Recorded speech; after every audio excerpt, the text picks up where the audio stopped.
Buenas tardes con todas, con todos. La Escuela Defensorial de la Defensoría Pública del Ecuador se complace en darles la más cordial bienvenida a la capacitación denominada Consecuencias Penales y Psicológicas respecto a la victimización secundaria dentro del proceso judicial. Saludamos la presencia de la doctora Rocío Játiva, directora de la Escuela Defensorial de la Defensoría Pública, de la magíster Jimena Jiménez, psicóloga forense en la Fiscalía Provincial del Oro, estimadas coordinadoras, coordinadores, directores y directoras, defensoras y defensores públicos. Público asistente, sean todos bienvenidos y bienvenidas. Para inaugurar este evento de formación, recibimos a la doctora Rocío Játiva, directora de la Escuela Defensorial. Muchas gracias, Angie. Buenas tardes con todas, con todos. Reciban un cordial saludo en nombre del doctor Ricardo Morales, Defensor Público General. Es un honor para mí darles la más cordial bienvenida a esta capacitación, consecuencias legales y psicológicas respecto a la victimización secundaria dentro del proceso judicial. Un espacio de reflexión y análisis necesario para fortalecer nuestra práctica profesional desde una mirada crítica, empática y respetuosa de los derechos de las víctimas. La victimización secundaria representa uno de los mayores desafíos dentro del sistema de justicia, pues se manifiesta no solo a través de la revictimización institucional, sino también mediante prácticas que lejos de reparar lo profundizan. Desde la psicología forense resulta imprescindible visibilizar los impactos emocionales, cognitivos y sociales que enfrentan las personas al atravesar procesos judiciales que no siempre garantizan un trato digno, protector y humanizado. Asimismo, el análisis de las implicaciones legales de este fenómeno nos permite identificar quizá vacíos normativos, responsabilidades institucionales y caminos posibles hacia un enfoque más reparador y centrado en las víctimas. Aprovecho la oportunidad para agradecer profundamente a la doctora Jimena Jiménez, una reconocida profesional en nuestro país, cuya participación como ponente en este espacio ha sido fundamental. Su experiencia y compromiso en el ámbito jurídico y de los derechos humanos nos permitirá abordar esta temática con el rigor que merece, articulando el análisis legal con la comprensión psicológica del tema. Espero que esta capacitación sea de provecho para todas y todos y que contribuya a construir un sistema de justicia más justo, sensible y consciente en el rol de la protección integral a las víctimas. Les doy la más cálida bienvenida a todas y a todos. Muchas gracias. Agradecemos las palabras de la doctora Játiva. Recordamos a los asistentes las siguientes indicaciones: mantener su cámara encendida y los micrófonos apagados. El registro de asistencia se enviará a través del link que será remitido los 15 últimos minutos de la jornada. Se emitirán los certificados conforme el registro de asistencia. Al finalizar la ponencia, habrá un espacio destinado para preguntas. Para ello Consecuencias legales y psicológicas respecto a la victimización. pueden hacerlo a través del chat o levantando la mano virtual del Zoom. De esta manera vamos a iniciar la jornada. Antes de darle la palabra a la magíster Jimena Jiménez, vamos a leer brevemente su hoja de vida. Ella es psicóloga clínica por la Universidad Estatal de Guayaquil, magíster en psicología con mención en psicología forense por la Universidad Particular Internacional SEC, magíster en terapia familiar sistémica y de pareja por la Universidad Estatal de Guayaquil. Tiene un diplomado de psicología jurídica y criminología por la Universidad de Trujillo, Perú. Es docente de posgrado en la maestría de psicología forense de la Universidad Internacional SEC y en la carrera de Derecho de la Universidad Bolivariana del Ecuador. Ex coordinadora de la Escuela de Psicología Clínica de la Universidad Tecnológica San Antonio de Machala. También ha sido docente en Ecuador del Diplomado en Psicología Jurídica y Forense con sede en Guayaquil, Loja, Machala, por la Asociación Latinoamericana de Psicología Jurídica y Forense. Es representante del Ecuador ante la Asociación Iberoamericana de Psicología Jurídica para el periodo 2013-2026. Vicepresidenta de la Sociedad Científica Ecuatoriana de Psicología Jurídica para el periodo 2021-2026. conferencista nacional e internacional en congresos científicos y procesos de formación. Psicóloga perito adscrito al Consejo de la Judicatura de El Oro. Psicóloga del Sistema de Protección a Víctimas, Testigos y demás participantes del proceso penal en fiscalías especializadas en violencia de género y delitos sexuales, realizando evaluaciones periciales, elaboración de informes, auditorías de procesos psicológicos y elaboración de guías de procedimientos técnicos. Bienvenida, doctora, tiene la palabra. Hola, muy buenas tardes con todos y todas. Qué gusto saludarlos y ver algunas caras conocidas, amigos de diferentes partes del país. Para mí es muy grato poder tener que compartir algo del conocimiento a todos ustedes. Quiero elevar mi agradecimiento especial al doctor Ricardo Morales, compañero, amigo también que fue en la Universidad Internacional SEC y ahora pues que está liderando este gran equipo de trabajo de la Defensoría Pública, a la doctora Rocío Játiva, pues directora de la Escuela de la Defensoría Pública, por esta gran invitación, por permitir entrelazar estos conocimientos, también retroalimentarme con los conocimientos que traen cada uno de los operadores que trabajan con ustedes. Bien, para empezar un poco acerca de esta temática, cuando se me plantea a mí la posibilidad de hablar acerca de los procesos de victimización, acerca de todas estas consecuencias, lo primero que a mí me traslada es al ejercicio de mi trabajo. Yo soy psicóloga de profesión y pues desde aproximadamente 17 años vengo realizando trabajos periciales y pues este trabajo me ha permitido a mí tener un sinnúmero de trabajo a su vez enlazado con otras áreas, como son los abogados, como son los fiscales, los compañeros de la defensoría, compañeros de trabajo social y pues conocer y reconocer también el rol importante que cumple cada uno de ellos en el trabajo que se realizan con las personas que atendemos, ¿no? Cuando se me plantea este tema, lo primero que hago es mentalmente hacer un recorrido acerca de la labor que cumple cada uno de ellos en los diferentes espacios y también tratar de ubicar esas buenas experiencias y esas experiencias tal vez no tan gratas o de las cuales se han ido aprendiendo a lo largo de este trabajo y que han permitido también mejorar o reconocer primero esas debilidades, esos nudos críticos en la atención a las víctimas para posteriormente ir mejorando esta práctica en la atención. Para hablar acerca de los procesos de victimización, primero tenemos que ubicarnos en lo que es los procesos de victimización.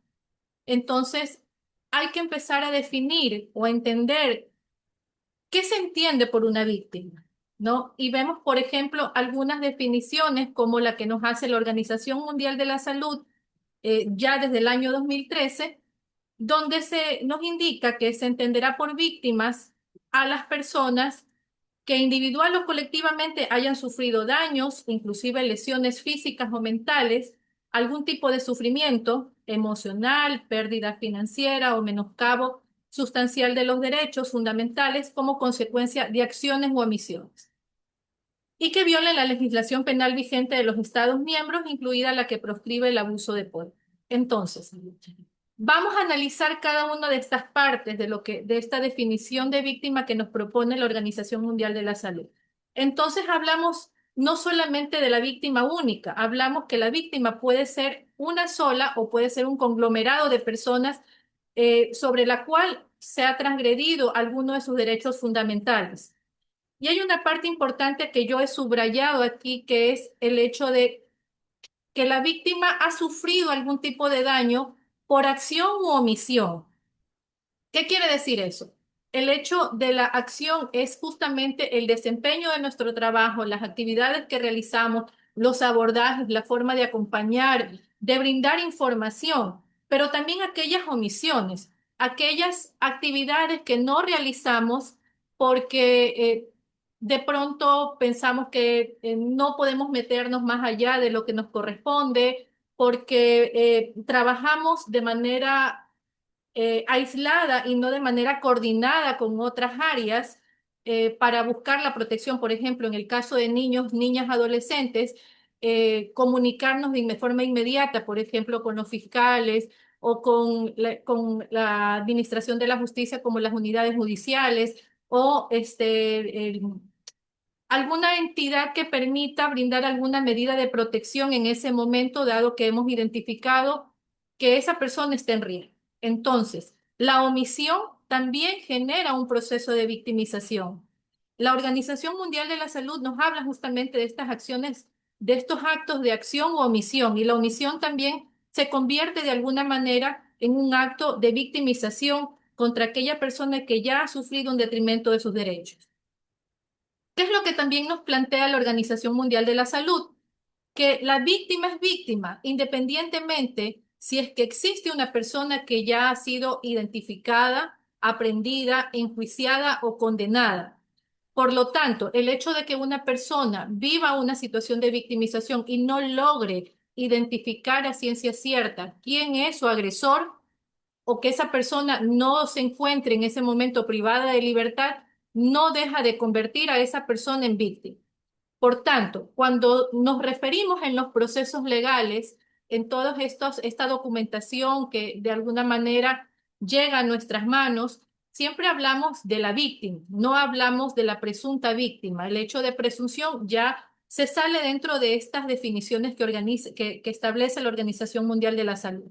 Por lo tanto, hablamos de víctima porque la Organización Mundial de la Salud habla de que es independiente de su identificación o de que se haya generado un proceso de enjuiciamiento al respecto de esa persona. También es víctima independientemente de la relación familiar que pudiera existir con el perpetrador. Puede ser un familiar directo, alguien que ha vivido en su casa, puede ser una persona externa que está fuera del grupo familiar y por lo tanto la relación no tiene nada que ver con la condición de víctima. En la expresión de víctima también se incluye el caso de los familiares o personas que estén a cargo o al cuidado de esa persona, que tengan una relación inmediata, cercana o no. Y algo importante que también se establece dentro de la Organización Mundial de la Salud es que las disposiciones de esta declaración son aplicables a cualquier persona independientemente de su etnia, de su color, de su sexo, edad, idioma, religión y nacionalidad.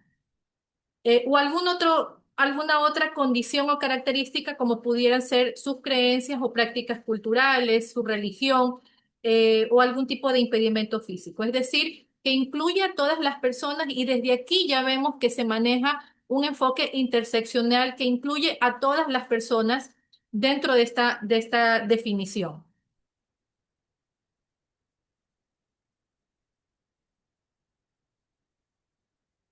Bien, una vez que hemos establecido lo que plantea la Organización Mundial de la Salud, es importante ir conociendo también otras definiciones o establecer algunas conceptualizaciones al respecto de la víctima. Hablábamos de que la víctima no puede ser un sujeto individual, sino que también podemos hablar de un conglomerado, un conjunto de personas que a su vez forman parte de estos procesos de victimización. Entonces, dentro del campo de la victimología, la noción de víctima tiene que ver con la persona que se ha visto afectada de manera directa o indirecta por un hecho, es decir, que ha sido perjudicada o dañada. Entonces, dentro de las definiciones que nos realiza Joseph Tamarit, que es un experto victimológico y escritor además de muchísimos libros, nos habla acerca de las víctimas directas e indirectas. ¿Quiénes son las víctimas directas? Aquellas personas que han sufrido de manera propia, de manera directa, de forma inmediata sobre sí mismas las consecuencias de un delito o un hecho traumático. ¿Y quiénes van a ser estas víctimas indirectas? Personas que no han sufrido de manera directa o de forma inmediata un acontecimiento traumático, pero que de alguna manera están en relación directa con la persona que sí lo vivió y que por lo tanto también se da un efecto colateral sobre esa persona al respecto de las consecuencias, al respecto de alguna situación traumática que pudiera generarse en ese que está cercano a la víctima directa. En ese sentido, vamos a ubicarnos con algunos ejemplos, como por decirlo. ¿Recuerdan ustedes cuando hubo esta situación del atentado contra las Torres Gemelas? Habían las víctimas directas que eran quienes estaban dentro de las torres y quienes vivieron el impacto de estos aviones que se estrellaron, y aquellas víctimas indirectas que eran las familias que estaban en una situación caótica, de incertidumbre, que no sabían lo que había ocurrido con sus familiares, no sabían si estaban heridos, si todavía estaban con vida o habían fallecido. Y a su vez también hablamos de unas víctimas indirectas que en este caso eran todas estas personas que brindaron algún tipo de asistencia inmediata en el momento de esa situación, que eran los bomberos, el personal médico. ¿Por qué hablamos de estas víctimas indirectas? ¿Y por qué son importantes dentro del proceso penal el considerar también la afectación que pueda tener una víctima indirecta y hacer alusión a ellas en cada uno de las teorías del caso que se proponen, por ejemplo, dentro de una audiencia de juicio, en los informes psicológicos y de trabajo social, por ejemplo, que nosotros emitimos, los que manejamos los equipos técnicos, los que estamos en los equipos técnicos, porque es importante hacer alusión también en estos informes, en estos documentos o en las resoluciones que toman los jueces acerca de estas víctimas indirectas, porque sobre estas víctimas indirectas también recae una afectación. También existe una consecuencia colateral de la violencia que se ejerció sobre un individuo, sobre un hijo, sobre una madre, sobre alguna persona que es allegada. ¿Y por qué?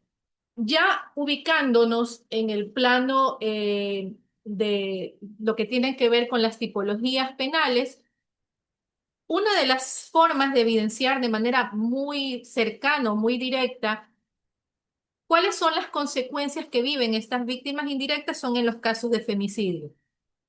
¿Qué observamos allí?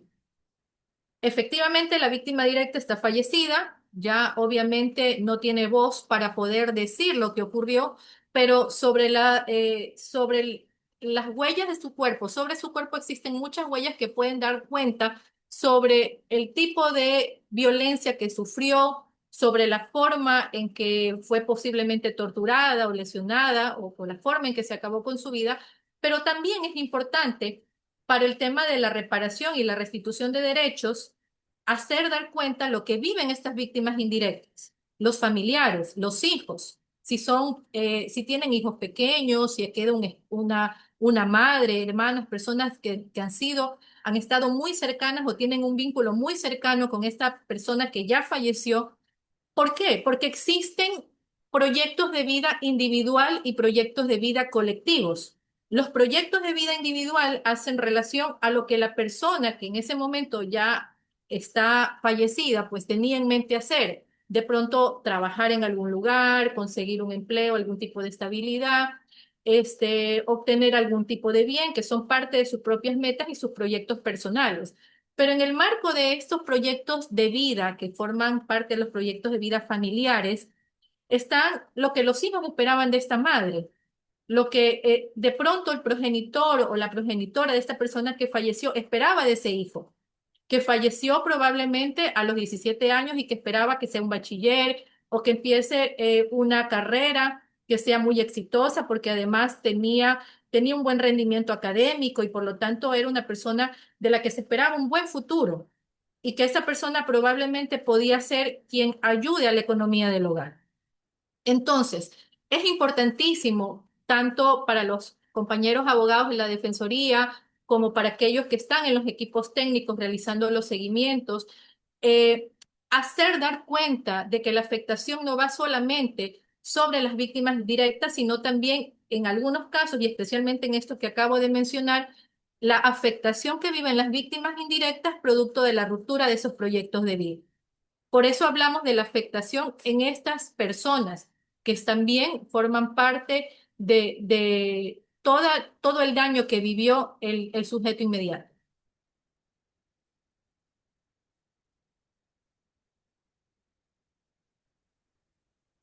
Asimismo, Tamarit, que ya nos había hablado acerca de esta división de víctimas directas e indirectas, nos habla de diferentes procesos de victimización.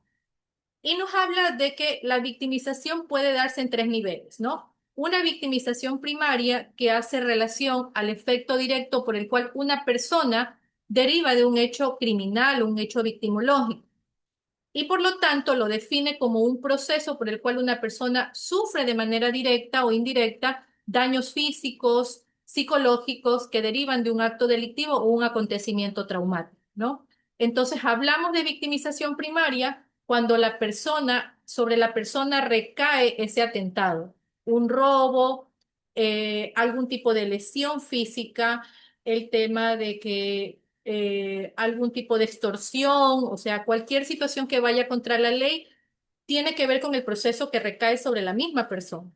Cuando hablamos de este segundo nivel que nos propone Tamarit, es de una victimización secundaria, que es en la que nos vamos a enfocar el día de hoy, y que da cuentas acerca de la inadecuada atención que realizan las instituciones sociales y sistema judicial alrededor de la víctima, ¿no?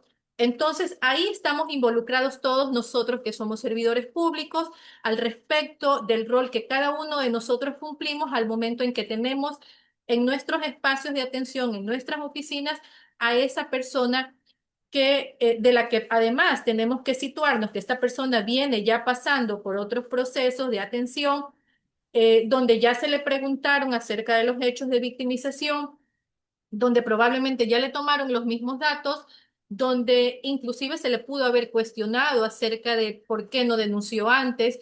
Entonces, entramos todos nosotros para trabajar de manera coordinada y para procurar no realizar procesos revictimizantes y que generen un mayor daño en esta persona que ya sufre el menoscabo de sus derechos. Por lo tanto, al respecto de lo que nos dice Tamarit, este proceso de victimización secundaria constituye el conjunto de costes personales que tiene para la víctima de un hecho delictivo su intervención en el proceso penal en el que esté este objeto de enjuiciamiento. Y como tercer nivel del que nos habla también Tamarit, habla acerca de esta victimización terciaria. ¿Por qué es importante tener una mirada integral acerca de estos procesos de victimización primaria, secundaria y terciaria? Porque nosotros estamos en medio. Porque en la medida en que esta persona transite por cada una de estas etapas, va a promover que en ella se realicen procesos de mejor afrontamiento y mayor resiliencia frente a la violencia vivida. Cuando hablamos de esta victimización terciaria, cuando se basa en aquellas actividades o en aquellos costes de un delito y penalización que se reflejan no solamente en el infractor, sino que pesan también sobre la víctima, esta víctima indirecta, esta víctima directa.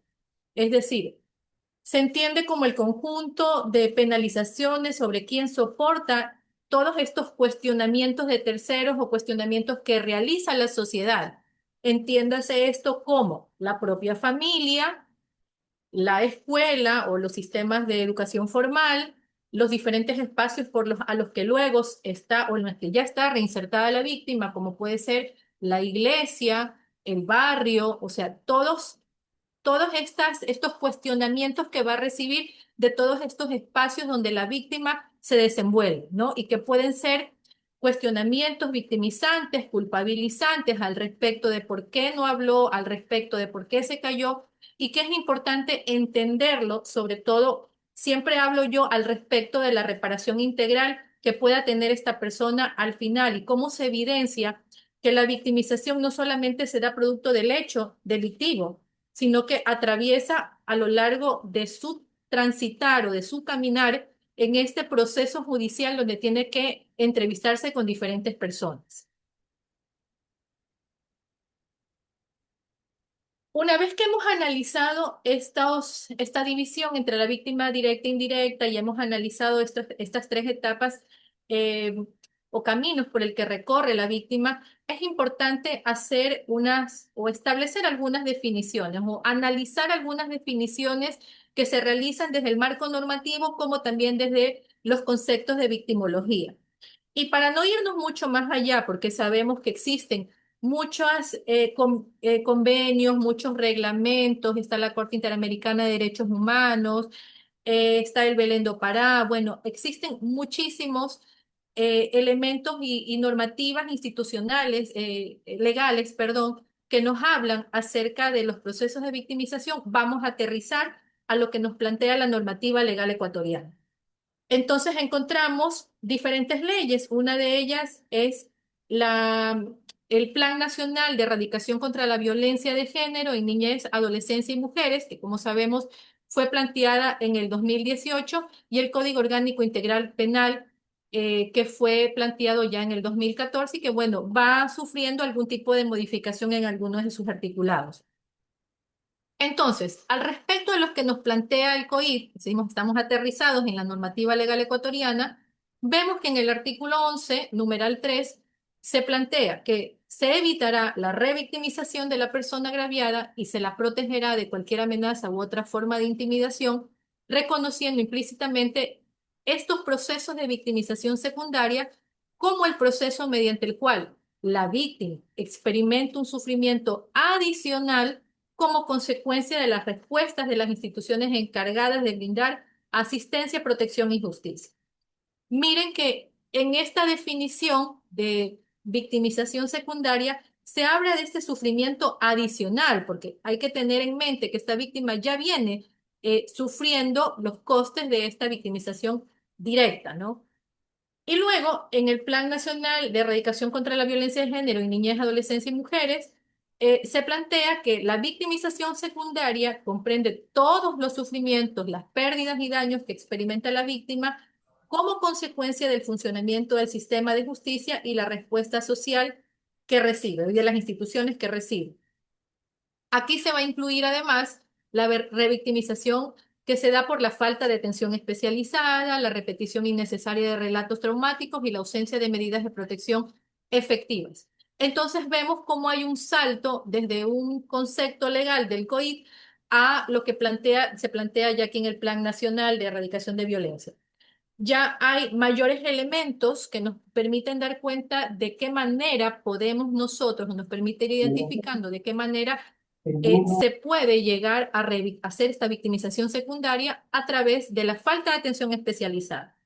Sabíamos que desde antes del 2010, por ejemplo, instituciones como el Consejo de la Judicatura, como la Fiscalía y mucho más la Defensoría, no contaba con equipos técnicos, llámense estos psicólogos y trabajadores sociales, y por lo tanto la falta de atención especializada hacía que estos procesos legales se vuelvan revictimizantes, porque se tomaban las versiones directamente de estas víctimas delante de todos los abogados, las preguntas las hacían los fiscales o los abogados, y por lo tanto la víctima estaba sujeto a todo tipo de preguntas que no estaban mediadas por un lenguaje más técnico, por un lenguaje menos lesionante a nivel psicológico para ellos, y hemos visto cómo desde el año 2010 para acá ha habido todo un sinnúmero de incorporación de profesionales en estas áreas que permiten justamente dar esta atención más especializada. De igual manera, vemos como, por ejemplo, en entidades como la Fiscalía se crean estas unidades especializadas en violencia de género y se convierten ya en personas que tienen algún conocimiento más, con mayor formación al respecto de todo lo que tiene que ver con violencias. Y además también nos habla aquí en el Plan Nacional acerca de la repetición innecesaria de relatos traumáticos, ¿no? Claro ejemplo de esto tiene que ver con, eh, antes de que se creara, por ejemplo, el protocolo de violencia, protocolo que se realiza o que se utiliza para las intervenciones de testimonios anticipados en cámaras de Gesell, el protocolo de entrevista forense mediante escucha especializada, cuando se hizo ese estudio al respecto de por cuántas entrevistas tenía que pasar la víctima contando una y otra vez acerca de sus procesos de victimización, en la recolección de información de esta línea base, de esta información base, se obtuvo que la víctima tenía que contar aproximadamente 9 veces a cada profesional su proceso de victimización. De tal manera que cuando llegaba a la audiencia, Además, se volvía más revictimizante porque recuerden que en aquella época la víctima, sea niño, adolescente o persona adulta, tenía que comparecer directamente al tribunal y ahí, delante del tribunal, del abogado, del mismo agresor y de todas las personas, hablar sobre aquel proceso de victimización. Por ello, ya en este plan nacional que se planteó en febrero del 2018, habla justamente de que es innecesario hacer la repetición de estos relatos traumáticos y por lo tanto también es importante la entrega de algunas medidas de protección efectivas, ¿no? A fin de evitar estos procesos de victimización secundaria. Ya en el plano psicológico y victimológico, vamos también a encontrar algunas definiciones que nos acercan de mejor manera a conocer el rol que cumplimos cada uno de nosotros. Está la definición de Montero, de Mercedes Montero Gómez, en el año 2001, que nos indica que al respecto de la victimización secundaria es aquella que sufre la víctima no como consecuencia directa del hecho delictivo, sino como el resultado de una respuesta inadecuada que dé este sistema formal de control social. Aquí ya le da una identificación a quienes son cada uno de las personas que intervienen en este proceso. Y entonces en esta definición ya se ubica a la policía, los agentes de policía que entrevistan también, a todo el sistema de justicia, conformamos todos, al sistema penitenciario y a los servicios sociales y asistenciales como las ONGs y algún tipo de institución que brinde estos apoyos de atención a las víctimas. Esta victimización puede llegar a ser más significativa que la primaria por su carácter inesperado.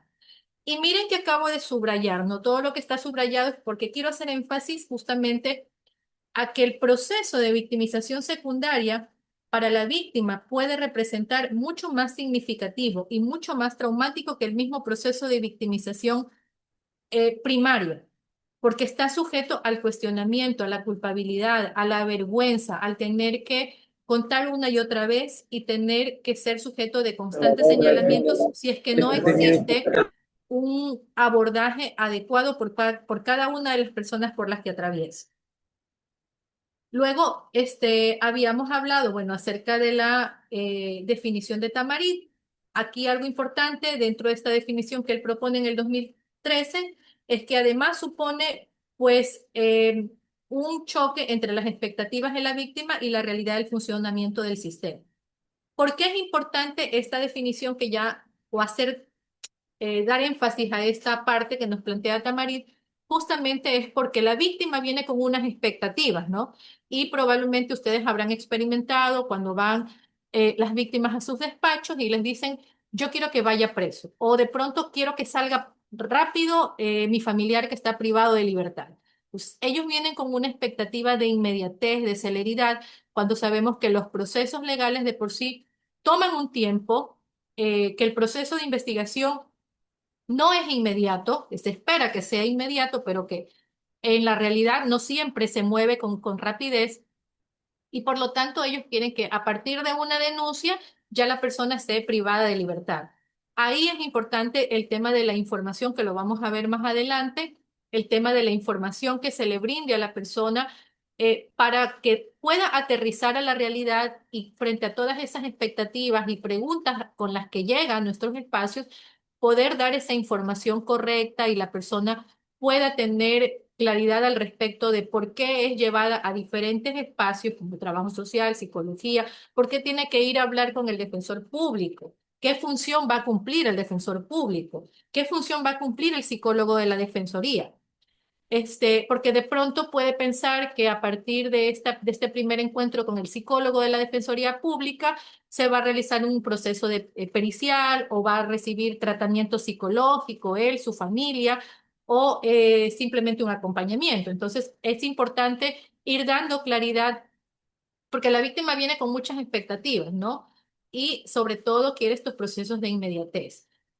Y finalmente la definición que realiza Lorena Contreras, que es una experta psicóloga en victimología de la ciudad perdón, de Chile, del país de Chile, y ella habla de que este proceso de victimización secundaria constituye un proceso complejo. Miren, habla ya de un proceso de retraumatización, ¿sí? aquí ya le va dando cierto enfoque psicológico inclusive y lo aterriza a un plano mucho más humano y lo saca no solamente de la parte legal, sino que le da un carácter más humano. Habla de este proceso de retraumatización que experimenta la víctima durante su tránsito por el sistema de justicia, caracterizado por la convergencia de factores institucionales, profesionales y sociales que van a intensificar o agravar el daño y que generan nuevas formas de vulneración de derechos.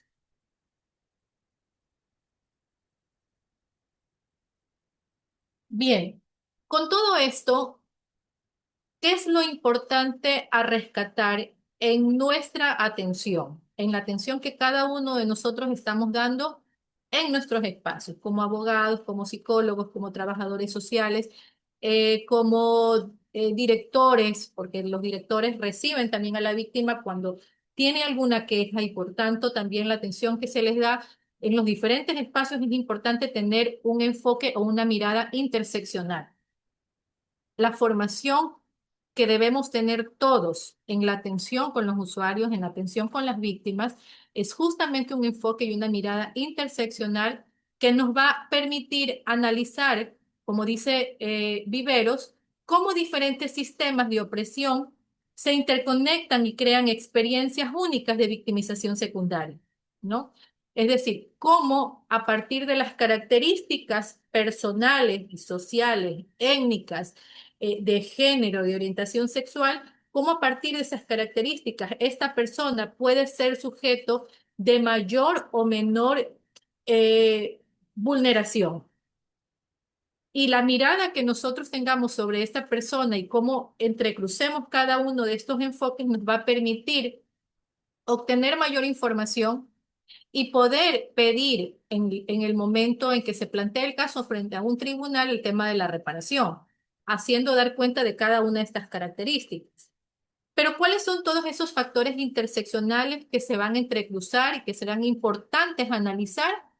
Tiene que ver con algunos factores como el género y la orientación sexual, como de qué etnia o de qué origen cultural proviene esa persona, la clase social económica, la edad, si tiene algún tipo de necesidad especial o capacidades diversas, y la situación de movilidad o migratoria. Vamos a analizar algunas de estas partes. Entonces, ¿por qué es importante conocer el tema de la situación de movilidad y tránsito que vive una persona? Cuando se traslada de un país a otro, obviamente llega a un lugar donde sus leyes o las leyes a las que del país que va, al país donde está de tránsito o de destino, son completamente diferentes a las leyes de su país. Es una persona que está desarraigado de su grupo familiar, de su cultura, de su lenguaje, de su comida, de sus tradiciones, inclusive desarraigado de todo su grupo familiar y se encuentra completamente desvinculado, en algunos de los casos solos. Y por lo tanto, entender que esa persona está, por ejemplo, en Brasil o viene de Brasil a Ecuador o viene de Colombia a Ecuador y entender en las condiciones que vive, que no tiene redes de apoyo familiar en ese momento inmediatas, que no tiene redes de apoyo social porque no es parte de una iglesia, de una comunidad, nos permite entender también cómo el tema de la afectación se puede dar en esa persona. Además, si esa persona que es de origen colombiano es un niño que no está inserto en la educación formal, también nos permite dar cuenta que de pronto ese niño, por sus características de edad, cómo este niño puede asumir ese evento de violencia, ¿no? En algunos casos con mayor desencadenamiento de sintomatología o en algunos casos como simplemente un poco más asintomáticos. El tema de la clase social no es lo mismo que una persona que tiene recursos para poder solventar los costes de este proceso penal, lo que implica pagarle a un abogado o a un bufete de abogados para que le defienda, que una persona que vive en una situación precaria en un barrio que está situado en una situación de cordón de riesgo, donde venden droga, donde existe micro y macrotráfico de sustancias, donde existe mucha delincuencia, donde esta persona vive además en una casa de adobe o de caña, que no tiene un trabajo formal, que no tiene recursos propios, ¿cómo va a poder solventar los costes de un proceso penal? Entonces es importante ir conociendo cada una de estas características. La etnia, el origen, ¿no? Yo recuerdo que hace algunos años, y ustedes tal vez recordarán, que había eh, algún tipo de publicidad que hacía dar cuentas al respecto de unas llantas, eran las llantas de los vehículos y hablaban de las negras de Borbor, ¿no? Y cómo desde ahí había ya una violencia simbólica que estaba representada justamente en estos medios publicitarios donde se hablaba que nada mejor que comprar las llantas, las negras de Borbor, decían, ¿no? Y ponían finalmente para hacer la publicidad de estas llantas la figura de una mujer afroecuatoriana. ¿Cuál era la relación que hacían justamente en esta publicidad? Por todos estos mitos culturales que se traen al respecto de las personas afros, de que de pronto las mujeres afro son más calientes, más resistentes. Entonces, esta alusión que hacían, esta comparación que hacían de las llantas con la imagen femenina, justamente dan cuenta de una forma de violencia, ¿no? Y entender que, por ejemplo, cuando tenemos una persona en nuestro espacio que es afroecuatoriana, que trae sus propias culturas, trae su propia forma de pensar, que pertenece, estas creencias inclusive son parte de la cultura donde ha crecido, donde se ha desarrollado. También recuerdo en algún momento haber ido a Morona, a Morona Chinchipe, y bueno, allá hay culturas, no solamente hay personas mestizas, sino también hay personas que son indígenas y entender cómo estas personas viven la violencia o entienden la violencia dependiendo a cómo su comunidad les hace entender cómo son estas leyes internas propias de su cultura y que a veces no están tan socializadas con las leyes que constan dentro de la normativa, ¿verdad? Entonces, es importante entender cómo todos estos factores se entrecruzan y entenderlo por qué, porque inclusive desde la atención que uno le brinda a esta víctima, a este usuario que llega, entendemos que los que acuden a nuestros espacios, en mi caso Fiscalía, en sus casos Defensoría Pública, son personas que vienen atravesando un proceso de victimización, un proceso legal, un proceso penal, y por lo tanto entender que la atención que yo debo brindar a ese sujeto, a ese usuario, debe ser una atención igualitaria para todas las personas. No puede ser que yo dé una atención con mayor relevancia a a un abogado que viene internado con saco, que viene con su maletín o con corbata, y que yo de pronto deje esperando posiblemente a una persona que es de una cultura indígena o que viene de la sierra o que de pronto es una persona que tiene una clase social económica baja y la tenga esperando afuera, a pesar de que ella llegó primero. Como es el abogado, lo hago pasar y esta persona que está afuera no. Entonces, desde allí vamos asumiendo también algunas conductas de victimización secundaria en virtud de la imagen que nos pueda dar una persona o la forma en que se presenta una persona y también se constituyen formas de victimización. Voy a plantearles, y como para ir haciendo un ejercicio un poco mental y un poco desde nuestro imaginario, cómo se entrecruzan todos estos enfoques y cómo se entrecruza este enfoque interseccional. El caso de Edgar Quiñones es un caso real.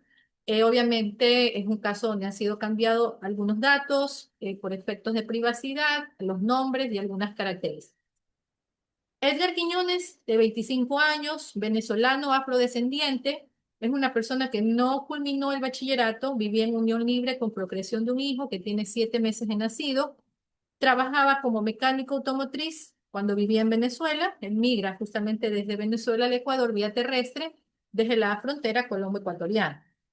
Junto a un amigo tomaron un bus de ayuda humanitaria, llegando a la ciudad de Guaquillas. Ahí empezaron una caminata a la ciudad de Guayaquil. ¿Por qué? Porque desde Quito, lo que habían en aquel entonces, estas ayudas humanitarias, cuando el lugar de destino era llegar al Perú o llegar a otros países, hacían estas ayudas humanitarias y los llevaban cerca de la frontera. Por lo tanto, esta persona que había pensado que su lugar de destino era llegar al Perú, se arrepiente y dice, voy a ir a trabajar mejor a Guayaquil, a conseguir algo de dinero y después de eso sigo mi camino. Entonces, llega a Guaquillas y desde Guaquillas empiezan, como todas, esta ola migratoria que hubo justamente entre el año 2018 y 2020, en las épocas de pandemia, Empieza esta caminata hasta la ciudad de Guayaquil para llegar a tipo Aventón o caminando y había decidido justamente trabajar allá. El 20 de noviembre del 2018, Edgar fue abordado en una de estas carreteras del trámite, del tránsito de Guaquillas, El Oro. Fue abordado justamente por un hombre de 60 años, aparentemente amable, educado. Él venía en su vehículo solo, los lleva a él y al amigo y les ofrece darles posada. O sea, empieza la conversación y existe todo un tema de amabilidad y de compenetración en la conversación y se ofrece darles posada. Les permite quedarse en un espacio de una vivienda que él tenía, les permitió lavar su ropa, les brinda comida y les permite que se queden a dormir para que al día siguiente continúen con su marcha. Estas personas que ya venían cansadas se acuestan a dormir y alrededor de la medianoche Edgar se despierta al sentir que este hombre estaba realizando prácticas sexuales de anilingus, reaccionando en ese momento con golpes y saliendo a precipitada carrera, dejando algunas de sus pertenencias en el apuro de lo que sale, entre ellos algunos documentos de identidad. Frente a esto, él se sentía triste, enojado, con rabia y frustración. Sintió que había salido de su país en busca de días mejores y él nunca esperó vivenciar este tipo de hechos. Se sentía avergonzado, enojado, atentado contra su hombría, más aún porque a partir de ello había sido objeto de bromas homosexuales por parte de sus amigos. Entonces, al respecto de este caso, si tenemos que analizar todos, analizar este caso con esta mirada interseccional de la que hablábamos, ¿qué cosas nomás observamos aquí? Yo sé que las preguntas las dejamos para el final, pero sí quisiera empezar a hacer este ejercicio con ustedes.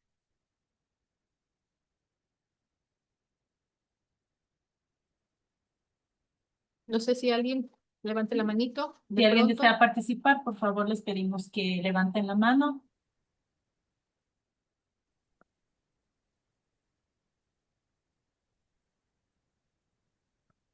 que se, que se aprovecha de la habilidad en la que se encontraba. Ajá. ¿Qué aspectos juegan aquí en este caso? El hecho de que la víctima no tiene recursos, no tiene un lugar donde dormir y bueno, el agresor trata de brindarle todo esto, aquello que no posee. Gracias. ¿Alguien más?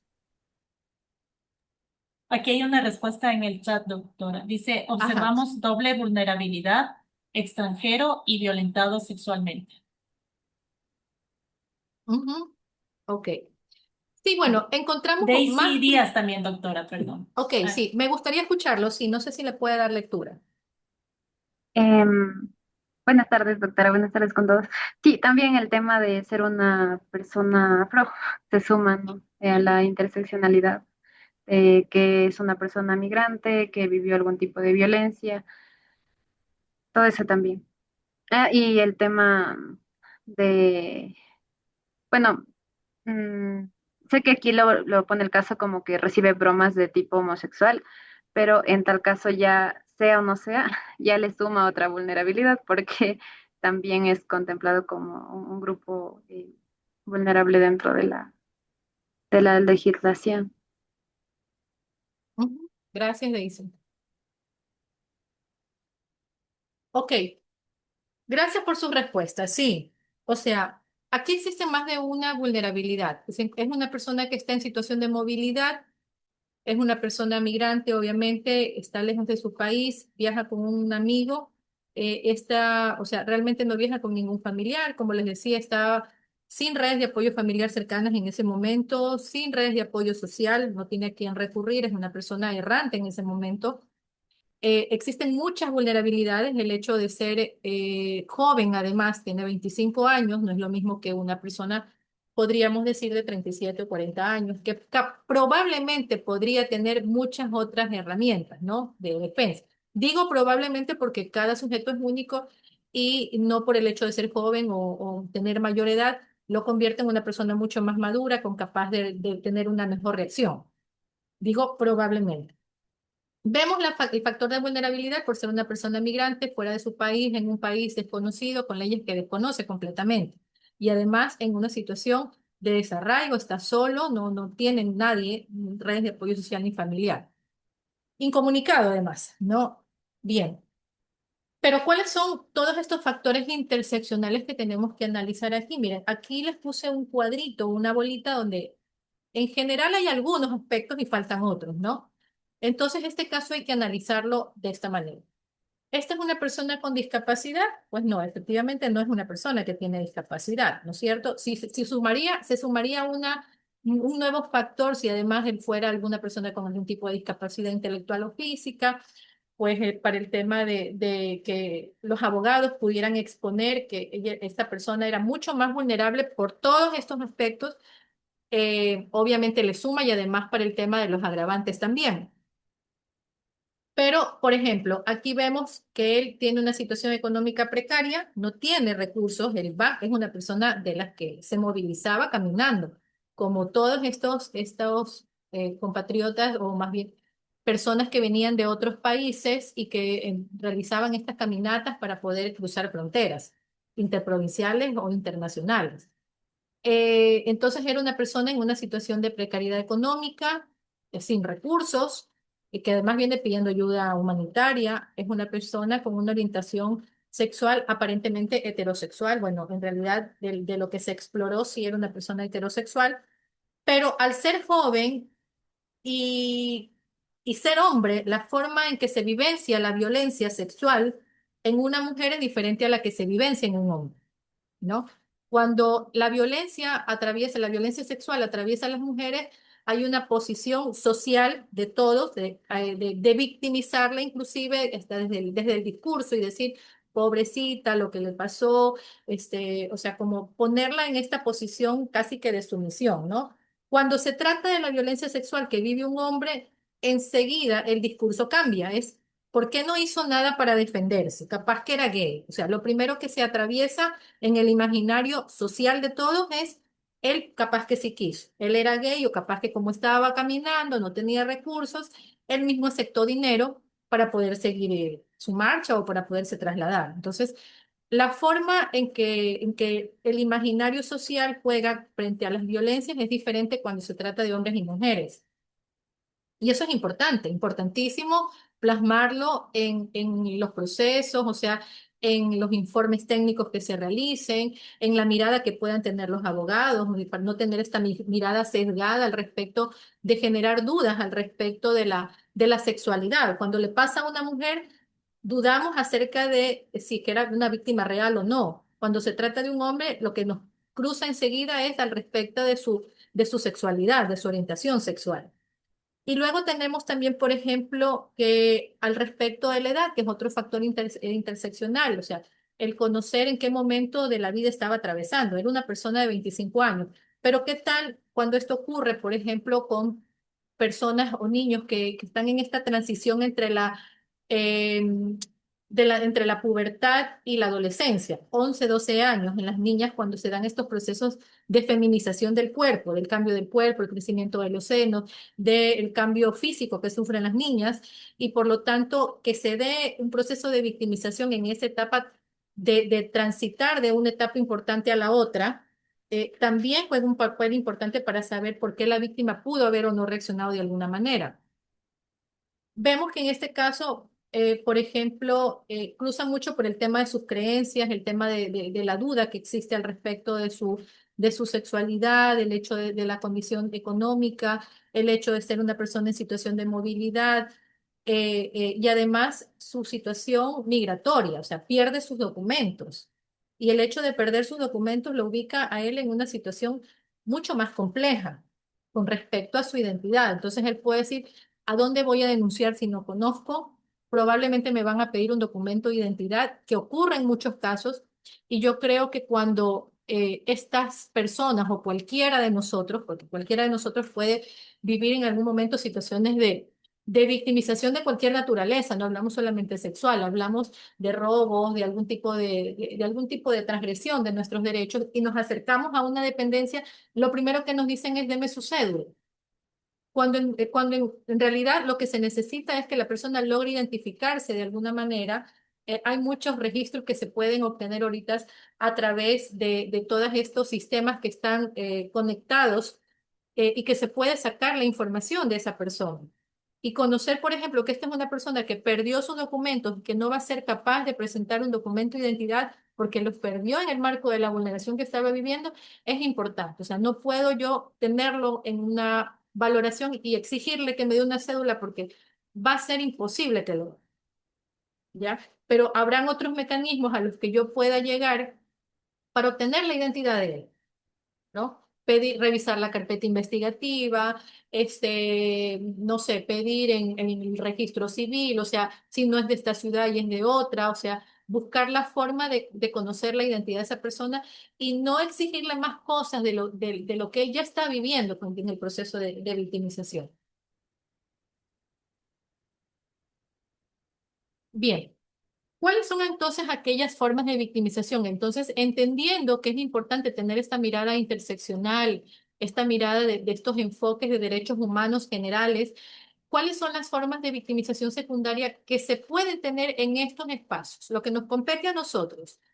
Estos procesos de victimización pasan por la discriminación en la atención, como les decía, o pasar primero a una persona que está bien vestido, que probablemente está bien peinado, y dejar por fuera a una persona que viene de pronto vestido con mayor situación que se evidencia una situación de pobreza. Entonces atiendo al abogado o atiendo a la señora que está mejor vestido y dejo a la que para mi concepto no está bien vestido o es una persona en situación de pobreza, la dejo afuera o la hago esperar demasiado.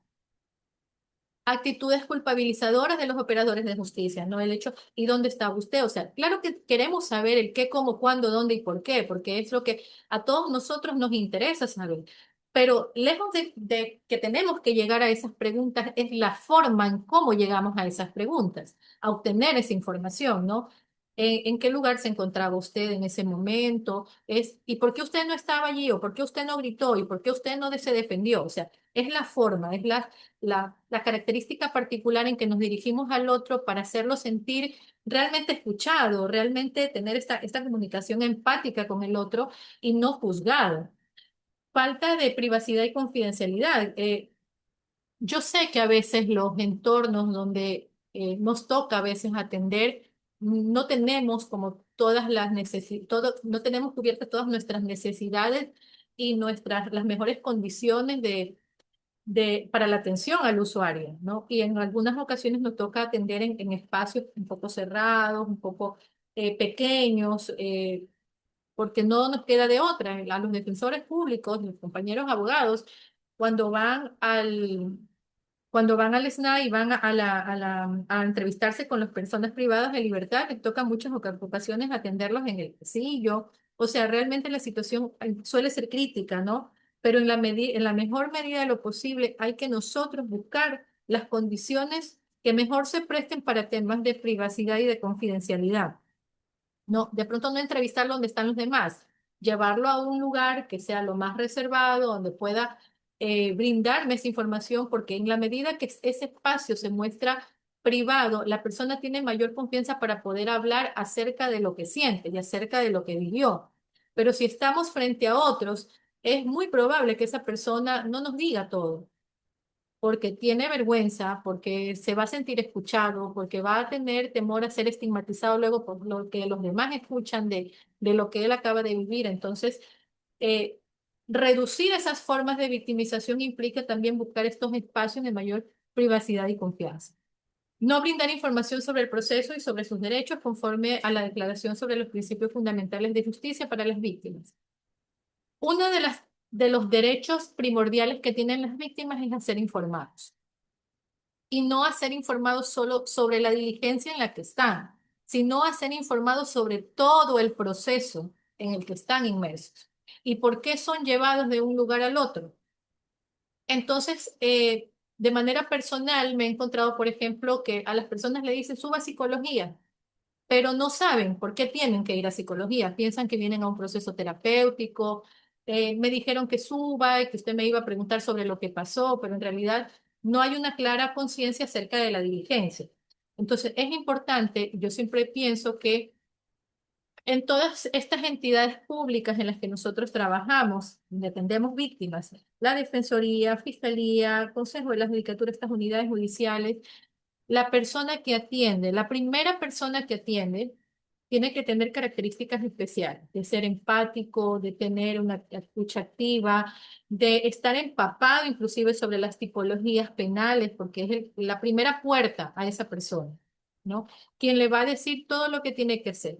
Obviamente esa persona está abrumada por todo lo que acaba de pasar y probablemente no logra entender todo lo que tiene que hacer, porque es mucha información la que se me brinda. Entonces, hay que buscar recursos, escribirle en un papel. Yo sé que a veces nosotros tenemos nuestras propias actividades, estamos con mucha carga laboral, estamos cansados, tenemos que salir de una diligencia para entrar a otra, pero en la medida de lo posible, anotarles en un papel, primero tiene que ir aquí, luego tiene que ser acá, tiene que conversar con tal persona, porque recuerden que no todos tienen el nivel educativo y de formación que tenemos nosotros. Las personas, nuestros usuarios, usualmente son de condiciones económicas complejas y que no tienen el mismo nivel de formación y que no entienden todo lo que tienen que hacer. Y por lo tanto es importante explicarles por toda la ruta a la que tienen que seguir, todas las diligencias que tienen que hacer.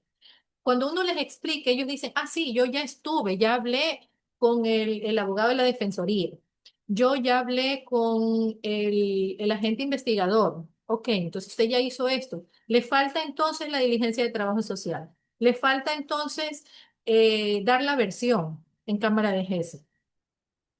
Y ellos saben entonces que hay diligencias que todavía están pendientes. Y sobre todo cuando se trata de niños, niñas y adolescentes, ellos son sujetos de derechos, porque la ley lo dice, porque atendiendo al interés superior del niño, son sujetos de derechos. Y no solamente el representante legal tiene que saberlo, el niño también tiene que saber por qué transita de una oficina a otra, por qué ahorita tiene que estar en psicología y más luego tiene que ser revisado por el médico. ¿Por qué además el médico tiene que revisarle los genitales? ¿Por qué tiene que contarle al abogado? ¿O por qué tiene que ser asistido por el abogado? Entonces, ellos, como son sujetos de derecho, tienen que dar el representante legal el consentimiento y el menor tiene que hacer un asentimiento, que él también conoce, que él también esté informado, que él también desea estar en esa diligencia. Tiene que haber un consentimiento y un asentimiento. Y por lo tanto, el no brindar información también se convierte en una forma de victimización secundaria. El no tomar en consideración las opiniones y necesidades de las víctimas. Cuando uno les da la información, uno tiene que asegurarse que entendió. ¿Tiene usted alguna duda al respecto de lo que le acabo de explicar? ¿Hay algo que usted no haya entendido? ¿Ya? ¿Qué es lo que usted espera de este proceso? No es que yo quiero que yo quiero que lo metan preso. Entonces es bueno explicar todos los pasos que se dan antes de eso. Explicar lo que todo inicia con una denuncia, pero así como hay de pronto una denuncia real, también hay formas de investigar que esa denuncia, que esta persona es la persona que cometió el hecho. El sometimiento a múltiples entrevistas no coordinadas, ¿no? Siempre debe haber una coordinación y de pronto explicarle, usted va a ir a medicina legal, usted va a ir a conversar, la defensoría le va a asignar a usted un abogado, ¿ya? Tiene que ir, no sé, a coordinación para que le realicen un sorteo y ver cuál es el abogado que le va a atender, que se va a hacer cargo de su caso, ¿no? Explicarle, por ejemplo, por qué es importante que vaya a Cámara de Gesell o por qué es importante que esté con el acompañamiento de la psicóloga. O sea, explicar todo esto para evitar que esté sometido a estas múltiples entrevistas y lo que va a hacer cada uno de ellos. Por ejemplo, decirles, en la pericia usted va a hablar acerca de los hechos, pero ya cuando vaya a la terapia probablemente no tenga que explicar nuevamente los hechos, porque en terapia se van a dedicar con usted al respecto de cómo usted se siente, de su sintomatología, de lo que usted presenta en este momento y la forma de mejorar, porque a, se van a enfocar en un tratamiento que le va a ayudar a sentirse mejor. Otra forma de victimizar también es cuando los funcionarios o quienes estamos a cargo de ese caso no cumplimos con las funciones que nos han sido encomendadas de manera objetiva. Entonces, sesgamos nuestra investigación o nuestro trabajo porque nos identificamos, porque esta persona también vivió un robo como yo lo sufrí, porque a la casa de él se metieron y a mi casa también se metieron, porque a él los hermanos le están quitando la herencia y a mí mis hermanos también me están quitando la herencia. Entonces, no cumplo de manera objetiva y me sesgo en mi accionar, en mi trabajo, y no protejo obviamente la dignidad humana. O sea, yo no estoy aquí para vengar a nadie, ni como abogado, ni como psicólogo, ni como trabajador social, ni como funcionario no estoy para vengar a nadie, estoy simplemente para aportar a la justicia el esclarecimiento de la verdad. Otra forma es obstaculizar o retardar el acceso a la justicia y la ausencia de acompañamiento psicológico. El retardar, sabemos que nosotros nos atendemos a principios de celeridad y de inmediatez. El principio de celeridad es que en la medida de lo posible los casos no pueden quedarse estancados. Y por lo tanto el obstaculizar, el retardar el acceso a la justicia o decirle que venga después de tantos días realmente se convierten también en procesos de victimización secundaria. La utilización de procedimientos revictimizantes, eh, por ejemplo, recordaba que hoy por hoy tenemos esta herramienta del protocolo ecuatoriano, el protocolo de entrevista forense mediante escucha especializada, que es para abordar las situaciones de victimización sexual y por lo tanto lo que dice la ley es que habiendo ya ese procedimiento que está expedito en el reglamento del Consejo de la Judicatura, como la 116A 2018, por si les interesa buscarla, al existir ya ese protocolo, ya las víctimas no tienen que dar versión en las fiscalías, por ejemplo. Sin embargo, hay fiscales que a pesar de que está en norma, aún siguen tomando las versiones en fiscalía. Y entonces el niño tiene que dar una versión en la fiscalía, la versión libre, libre y voluntaria. Luego la entrevista en cámara de Gesell y luego la entrevista con el psicólogo. Entonces, cuando ya la primera está obviada. Pero no es responsabilidad única del fiscal que está tomando esa versión libre, sino de todos los demás que saben que es inadecuado y que no generan acciones. Recuerden que hablamos de las formas de victimización por acción y omisión. No están ejerciendo una acción que permita que ya no se repitan esas malas prácticas. Entonces, hay una corresponsabilidad compartida entre todos, tanto en el que ejerce como entre los demás que también están avalando ese tipo de prácticas. El tema también de los costos económicos elevados implica también un proceso de victimización secundaria o cobrar por trabajo que sabemos que el Estado nos paga un sueldo. Y adicional a esto le pedimos para las colas, para las copias, para movilizarnos, para cualquier otra diligencia. Y el temor a las represalias también. Otras formas de victimización secundaria, como nos propone Muñoz, es el desconocimiento por parte de la víctima de los roles de los distintos profesionales, que ya lo dijimos, que van a intervenir en el proceso judicial y que supone obviamente una dificultad para establecer estas relaciones adecuadas, la intencionalidad de las preguntas. Es importante decir, el médico le va a preguntar de manera general sobre los hechos, porque necesita saber si ese golpe, esa lesión que usted tiene, que obedece, ¿ya?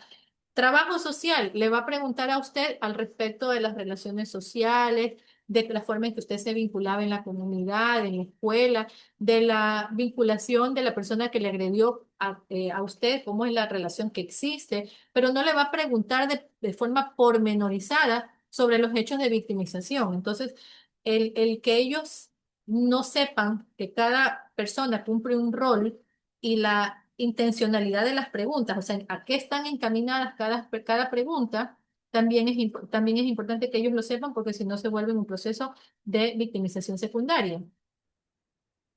Y por ejemplo, también el hecho de que es importante atender que la coordinación y el trabajo en redes de todas las instituciones apropiadas, indicadas, las organizaciones sociales, los grupos y familias, sistemas comunitarios y de parentesco, que provean servicios a la víctima o afecten el tratamiento de las víctimas para poder desarrollar un sistema integrado de asistencia a la víctima es importante. Esto lo propone Lorena Contreras en una de sus investigaciones del año 2018.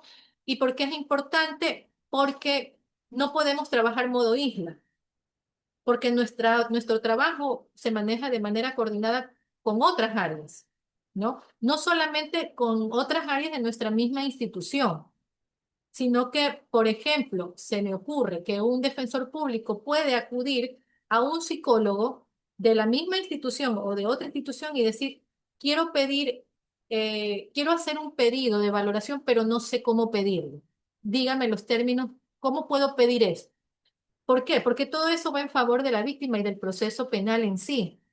Entonces, el trabajar de manera conjunta y no pensar que porque los unos trabajan en defensoría y los otros en fiscalía y los otros en la unidad judicial, todos estamos peleados y cada uno obedece a su propia isla, ¿no? O que la fundación tal o la ONG tal trabajan con la víctima. No, tenemos que trabajar de forma coordinada. Si allá le están dando la representación legal o ya le están brindando, por ejemplo, la atención psicológica, sé que mi trabajo va a ser coordinado con ellos. O si trabajo con el MSP, porque esta persona me dice que ha tenido intentos autolíticos, conductas de autolesión, y yo lo estoy identificando en mi espacio, veo que esta persona está en riesgo su vida.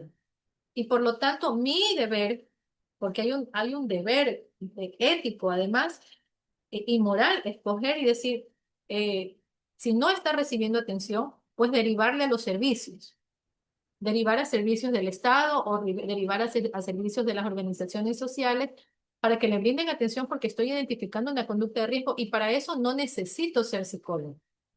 Estoy identificando una situación de riesgo que obviamente va a generar que esta persona en algún momento realice algún intento autolítico.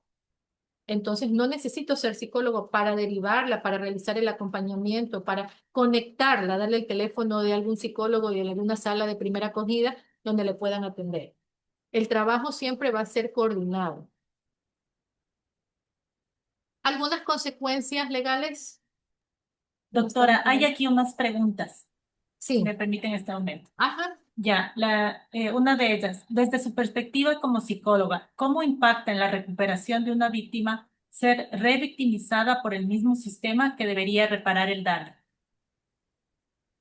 Ya lo vamos a analizar. Justo ahorita vamos a las consecuencias legales y psicológicas. No me quiero adelantar porque vamos a ir analizando el impacto de esa victimización secundaria y esos procesos de revictimización van a generar un sinnúmero de situaciones que ya lo vamos a analizar. No sé si hay otra pregunta. Sí, se considera una victimización que no se cuente con una intérprete cuando la persona es sorda y está en primera acogida o realizando su consulta. Y Por la última pregunta sería, eh, si no hay el asentimiento, ¿se procede igual con la diligencia o primero se trata con el apoyo de los profesionales, trabajador social y psicólogo, que lo comprenda, que lo comprenda, que es a fin de no dejar con la impunidad de lo ocurrido? Sí, a ver, con respecto a la primera, lo que nosotros tenemos en nuestro actuar como funcionarios públicos y como personas que estamos inmersos en la investigación penal, atendiendo a víctimas, es que tenemos que atender no solamente a las necesidades del proceso, porque si no la víctima se vuelve en un objeto del cual yo recabo información. Yo tengo que atender a las necesidades de esa víctima, de esa persona a a las necesidades especiales, que sus necesidades especiales no son las mismas que otro usuario que me está esperando afuera. Cada persona viene con sus propias necesidades. Y por lo tanto, si esta persona tiene una discapacidad de tipo sensorial, ¿no? Es una persona sordomuda, obviamente no maneja inclusive el lenguaje de señas, tengo que buscar los recursos necesarios. Si maneja el lenguaje de señas, pues tengo que buscar un intérprete, sí. O sea, realizar ahí acciones coordinadas de las que hablábamos hace un momento para alertar. Por ejemplo, si soy yo el abogado de la defensoría el que ha identificado que mi víctima tiene estas características, pues pongo en conocimiento de fiscalía a fin de que se trate de buscar un intérprete que esté en el marco del listado que consta en el Consejo de la Judicatura o solicitar a algunas de estas instituciones que brindan educación a las personas que son sordomudas, entonces, para que traigan un profesor, hay que buscar los mecanismos de que no exista impunidad. Porque al decir simplemente, es que ya no hay aquí nadie de los compañeros que hable lenguaje de señas, entonces el caso se queda allí, eso se convertiría en una situación de impunidad.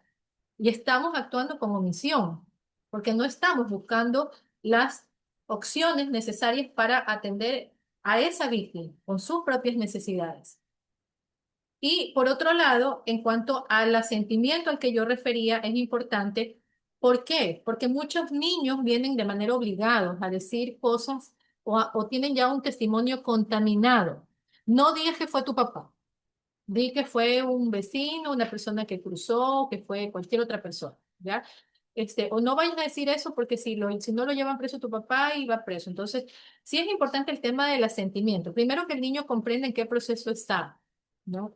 Y segundo, el tema del asentimiento. Pedir el consentimiento a los representantes y el asentimiento del niño.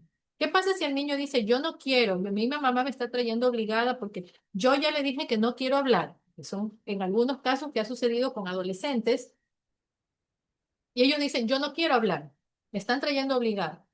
Pues sabemos que no podemos obligarlo. No podemos obligar en pro del proceso, someter a esta persona a un proceso casi que a sacar la información con pistola. No se puede. Hay un artículo, creo que es el 11 numeral 1, si no me equivoco, del COIP, que habla justamente acerca de los derechos de las víctimas. No sé, si uno de ustedes, yo no tengo aquí ahorita el COIP, si uno de ustedes, no sé si lo tenga a la mano y le puede dar lectura, me parece que es el 11.1, que habla las víctimas, que habla acerca de que las víctimas tienen que dar su consentimiento para intervenir en cualquier proceso penal. Ustedes, los que son abogados, los defensores, obviamente manejan mucho más este tema de los artículos, ¿no? Y de la normativa, pero justo yo lo pongo en uno de cuando hago las descargas de los oficios de las personas que no han venido, pongo además que no han llegado y también este artículo, lo sí, porque ellos tienen que dar también su consentimiento, no se la puede obligar a la víctima a intervenir en un proceso legal. No sé si hay más preguntas. No por el momento, doctora. Ok, listo. Bueno, vamos a esta otra parte que habla sobre las consecuencias ya. Entonces, una de las preguntas que hacían al inicio era ¿cuál es la repercusión, no? ¿Qué pasa si victimizo? ¿El impacto será medios? Capaz que no hay mucho impacto, capaz que el impacto sí es muy alto, o sea, ¿cómo lo sé en realidad? Algunas de las consecuencias legales las vamos a analizar y vemos que también existen estándares interamericanos que hablan sobre todo lo que pasa cuando no se atiende de forma eh, adecuada, ¿no? La Corte Interamericana de Derechos Humanos ha establecido que la victimización secundaria constituye una violación adicional a los derechos humanos. Entonces, si estamos victimizando, culpabilizando, no atendiendo, obstaculizando, como decíamos, haciendo procesos revictimizantes de muchas preguntas, la Corte Interamericana es clara y nos dice que esa es una forma de violación a los derechos humanos. Por otro lado, ¿qué pasa a nivel legal? ¿O qué pasa a nivel personal? Si la persona que ingresa a no sé si ustedes en Defensoría tengan algún espacio inicial para atender a la víctima, pero por ejemplo, en la unidad judicial están estas salas de primera recepción o primera acogida y en fiscalía, pues el tema de la denuncia. Y como yo les decía, la primera persona que debe recibir a la víctima, que sabemos que en todos los casos son los guardias o los policías que direccionan, que dan la información, pero ya cuando están en el cubículo recibiendo esta atención, es importante que la información sea clara, que la información no sea eh, con una actitud hostil del que está dando la información, que sea una actitud empática, que sea informativa, porque si la persona desde un primer momento recibe una actitud completamente diferente, hostil y además culpabilizante, ¿y dónde estaba usted? ¿Y por qué no trajo? ¿Pero por qué no trajo la planilla? pero ¿por qué no trajo la cédula? ¿Ya?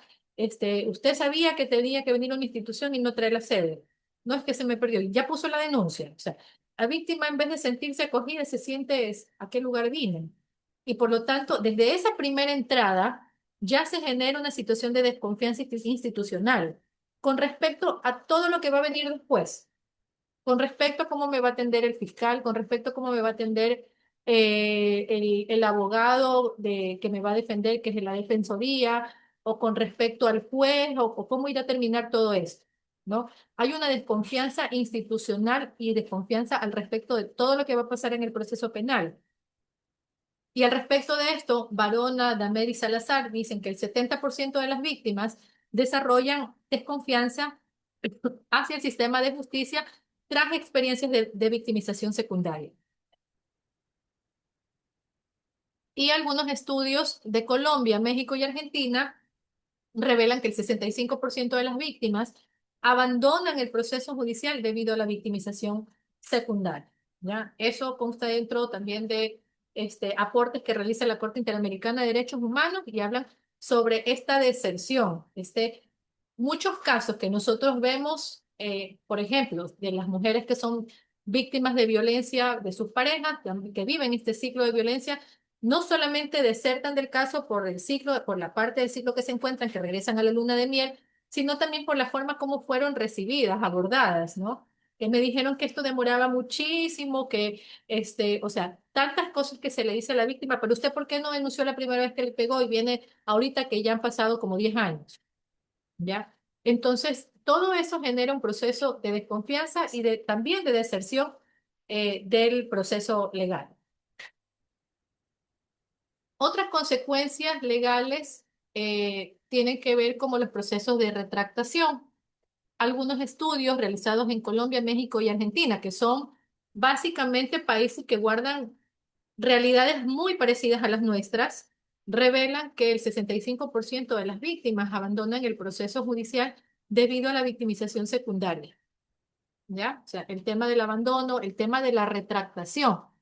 ¿Por qué les pongo aquí en esta imagen, en esta diapositiva, la imagen de esta película? Que no sé, me imagino algunos de ustedes, es una serie, más que una película, es una serie. Algunos de ustedes la han de haber visto y los que no la han visto se las recomiendo, ¿ya? Se llama Inconcebible y la pasan por la plataforma Netflix. Esta serie habla justamente de María Adler, que es una adolescente que al ser violada, ella contacta al 911 para pedir ayuda. Su descripción inicial al respecto de los hechos que ella vive, de esta violencia sexual que ella vive por parte de una persona desconocida, inicialmente era clara y con algunos recuerdos bastante nítidos. ¿Quiénes la abordan inicialmente a ella? Porque están con todo este sistema judicial anglosajón, donde la policía llega primero y la policía entrevista, ¿no? Entonces la policía la aborda y ella empieza a describir todo lo que ella vivió, todo cómo esta persona ingresa a su casa, a su cuarto, cómo la violenta sexualmente. Sin embargo, en el transcurso del proceso, ella es entrevistada por muchas personas, ¿no? Y ahí vemos tan claro, o sea, yo realmente quise reproducirlas, pero el tiempo no me iba a dar. En otra capacitación que justo di para el Consejo de la Judicatura, les puse fragmentos y quise pasarles ahora también a ustedes, pero mejor es que miren la serie. En el primer capítulo justamente se observa cómo esta adolescente es sujeto de un sinnúmero de victimizaciones secundarias, de procesos revictimizantes desde quienes la entrevistan al inicio hasta pasando por la médico o el médico que le hace la revisión, que no le explica lo que va, simplemente que se acueste en la cama ginecológica y la revisa y no le explica el procedimiento. Todas las personas que la abordan, vemos hasta la victimización terciaria que hay allí por parte de las personas de la escuela donde ella iba. Y, y estos agentes de la policía que conocieron su versión inicial, al conocer su pasado, que ella había vivido o había transitado por varios hogares, había estado con varias familias de acogida y había sido ya anteriormente violentada sexualmente cuando tenía 9 años, eh, empiezan a hacerle preguntas, ¿no? Pero, o sea, a cuestionarla y a culpabilizarla de tal manera que llega un momento de tanto estrés para ella, con tantas preguntas, donde la obligan prácticamente a que ella diga que la primera aseveración que ella hizo al respecto de su violencia sexual había sido falsa, ¿no? Esto es tras múltiples y largas sesiones de interrogatorio que ustedes lo van a ver en la serie. Y por lo tanto, a partir de eso, más bien ella entra en un proceso legal donde ella es culpabilizada por mentirle a la autoridad. Y pues realmente la serie es impactante al inicio porque el primer capítulo habla sobre este proceso de victimización secundaria que hace todo el sistema, cada uno de los que forman parte del sistema.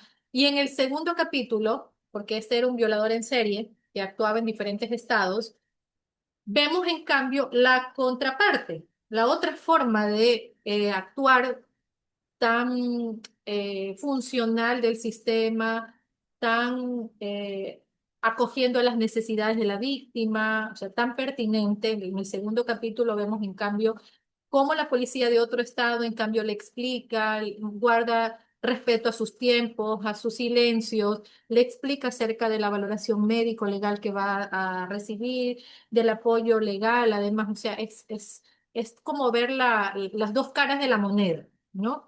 Y justamente una de las consecuencias legales que a veces uno no entiende, dice, pero ¿por qué la víctima se retractó? Porque justamente está sujeto a todo este proceso victimizante por el que atraviesa y de culpabilización, donde para ella llega un momento de estrés, donde dice, es mejor que yo diga que yo me caí, que yo me golpeé, que yo estuve con mi enamorado y que no fue nadie más, porque así nos evitamos seguir pasando por todo esto y seguir teniendo que contar una y otra vez todo lo que viví. Así ya nadie más me pregunta. O sea, la víctima se ve sujeta a las presiones internas y a las presiones externas, además. Las externas, las de la familia, la sociedad, la comunidad, el barrio, y el cuestionamiento que hacen los mismos operadores de justicia y sus presiones internas al respecto de que va a ser la responsable de que ese grupo familiar se desintegre, de que no haya los alimentos que son proporcionados por el agresor, o sea, todo esto, ¿no? Y en el caso de María Adler, este proceso además teniendo esta mirada de interseccionalidad, vemos como además ella, que ya había sido violentada sexualmente cuando tenía 9 años, esto se convierte en un factor de polivictimización.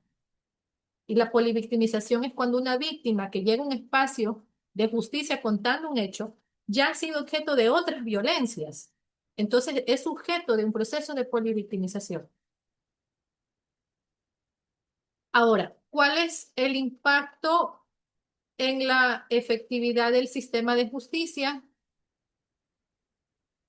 ¿Qué es lo que vamos a encontrar? Que pues van a haber bajas tasas de denuncia, justamente por esa desconfianza de las que yo les hablaba hace un momento y les decía, se pierde la confianza en el sistema de justicia, en la labor que cumple cada una de nuestras instituciones y por lo tanto la gente se resiste a denunciar.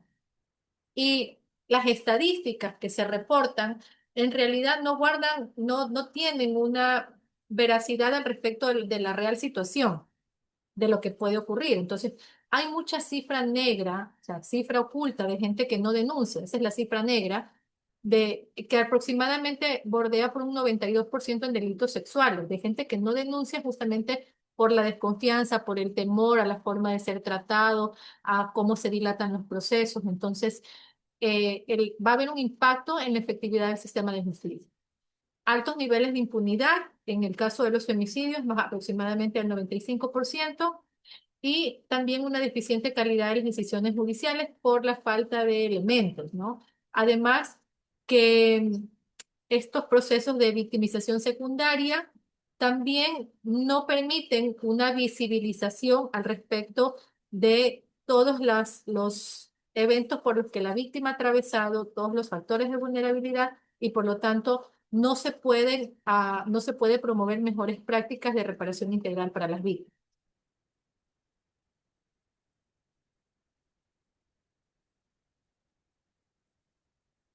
Hablamos de las consecuencias legales, pues ahora vamos a hablar de las consecuencias psicológicas.